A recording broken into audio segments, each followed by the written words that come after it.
Hello friend, मैं आनंद राज। आप सब भी देखिए एनसीटी का देखिए वो चीज़ आपका सबसे बड़ा डाउट था कि जो बीएड फर्स्ट ईयर में एग्ज़ाम दे दिए हैं, रिजल्ट नहीं है और सीटेट का एग्ज़ाम दे दिए हैं, तो उनका सीटेट वैलिड होगा कि नहीं होगा। देखिए उसी से रिगार्डिंग आपका ऑफिशियली नोटिस भी जारी हो गया है। आपका 4 तारीख, आज 4 तारीख है, देखिए 4/8/2022 को एक नोटिस भी जारी हो गया। आप एनसीटी के वेबसाइट के पर जाकर देख सकते हैं। समझे, एनसीटी है जो आपको ये सब के बारे में गाइडलाइन देती है, किसका वैलिड होगा किसका नहीं होगा। समझे, तो देखिए वही चीज़ है। देखिए यहाँ सब्जेक्ट में लिखा है clarification regarding eligibility of appearing in CTET. समझे, यानी वो बता रही है कि जो अपियरिंग में सीटेट डालते हैं उनका वैलिड होगा कि नहीं होगा। समझे, इस पर बात करेंगे। समझे, फिर दूसरा चीज़ बात करेंगे। देखिए सब आपका बताएंगे। फिर आरटीआई जो है उसमें भी एनसीटी से जो पूछा गया था कि वैलिड होता है कि नहीं होता है। समझे, देखिए यहाँ है ना, National Council for Teacher Education से आरटीआई में पूछा गया था 3 क्वेश्चन कि is the TET certificate pass in the last year, फिर है कि इज देयर एनी टाइप, सबका बताएंगे क्या है। 3 क्वेश्चन का जवाब भी दिया गया था और आज जो आया उसका हम बताते। देखिए एनसीटी जानते हैं, जितना डीएलएड बीएड जितना भी कॉलेज होता है गवर्नमेंट, मतलब आपका ट्रेनिंग जो कॉलेज होता है आपका टीचर ट्रेनिंग कॉलेज, सबका मान्यता यही देती है। समझिए, और ये भी बताइए कौन डिग्री आपका वैलिड होगा, कौन सीटेट से पहले या जो भी चीज़ है। देखिए तो वही लिखा हुआ है यहाँ पर कि क्लियरिफिकेशन रिगार्डिंग एलिजिबिलिटी इन अपियरिंग सीटेट। समझे, और देखिए यहाँ लिखा हुआ है कि केस एक सुप्रीम कोर्ट में गया तो उसी पर ये सुना रही है। देखिए परसुइंग बोला हुआ है, क्या बताते हैं आपको। लिखा है कि I am directed to the refer to your letter number इतना। तो एक लेटर सुप्रीम कोर्ट में कोई फंसा था यूपी का पंजाब ये सब का, तो उसी से रिलेटेड अपना ये सुनाई है। समझे, देखिए क्या सुनाया है पारा 8.3 में। देखिए यहाँ एक वर्ड आप देख रहे होंगे, परसुइंग। देखिए परसुइंग कहने का मतलब है कि आप बीएड या डीएलएड कोई भी कोर्स में टीचर ट्रेनिंग कॉलेज में एडमिशन करवा लिए तो आप क्या हो गए, परसुइंग हो गए। समझे, तो लिखा हुआ है कि जब आप एडमिशन करवा लिए, यहाँ लिखा हुआ है टीचर ट्रेनिंग कोर्स में अंदर गोइंग, यानी आप एडमिशन करवा लिए तो आप परसुइंग हो गए। समझिए, जब परसुइंग हो गए तो एनसीटी के गाइडलाइन में भी कहा गया है 5.5 जो दूसरा है उसमें आपका क्या होगा कि टेट का आप एग्ज़ाम दीजिएगा तो क्या हो जाएगा, वैलिड हो जाएगा। समझिए, आप इसमें देख सकते हैं। समझिए कि लिखा हुआ है, इसको पढ़ते हैं थोड़ा।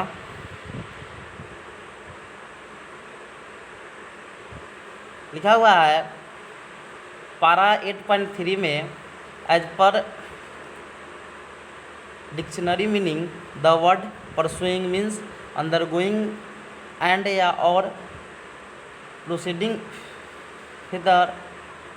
Therefore a candidate who have been admitted in any of the TTC मतलब होता है टीचर ट्रेनिंग कोर्स। समझे, and undergoing to the teacher training course can be said to be pursuing such teacher training course and shall be eligible to appear in TET exam. देखिए एकदम क्या लिखा हुआ है कि आप टीचर ट्रेनिंग कोर्स में एडमिशन करवा लिए हैं तो आप टीटी यानी SCT मतलब टीटी एग्जाम करने का मतलब होता है कि आप शिक्षक पात्रता परीक्षा के एग्ज़ाम में क्या हो सकते हैं, अपेयर हो सकते हैं, यानी वैलिड आपका होगा। समझिए, अब इसमें कहीं भी नहीं लिखा हुआ है आपका कि आपका रिजल्ट आना चाहिए नहीं आना चाहिए। समझे, यहाँ स्पष्ट वो परसुइंग शब्द दे दिया है। समझे, अब आरटीआई का भी बताएंगे आपको कि यहाँ भी लिखा हुआ है कि आप रिजल्ट का वेट भी कर रहे हैं तब भी आप परसुइंग मतलब आप टीटी मतलब एग्जामिनेशन में क्या हो सकते हैं, अपेयर हो सकते हैं। समझिए, कहूँ आपका क्या लिखा है, गाइडलाइन नहीं लिखा होगा। समझे, इसको थोड़ा आप अच्छा से थोड़ा इंग्लिश पढ़िएगा तो आपको और इसमें और चीज़ मिलेगा। फिर पारा 8.4 में भी लिखा गया है कि हाई कोर्ट का भी डिसीजन था। समझिए, केस थोड़ा देखिए कोई होता है तो केस जाता है तब ये चीज़ पता चलता है कि आप टीचर ट्रेनिंग कोर्स में एडमिशन करते आप परसुइंग में आ जाइएगा और परसुइंग में आप टेट का क्या कर सकते। यहाँ भी लिखा हुआ है कि eligible to the appear in TET examination. समझे, यानी जो मतलब परसुइंग टाइम में आप क्या हो सकते हैं कि टेट एग्जाम में आप क्या हो सकते हैं कि कर सकते हैं। समझे, फिर इसमें भी लिखा है it is the clear from the order passed by the honourable Supreme Court of the India that a candidate who have been admitted in any of the TTC वो टीचर ट्रेनिंग कोर्स हो गया and undergoing the teacher training course can be said to be pursuing such teacher training course and a fair reading to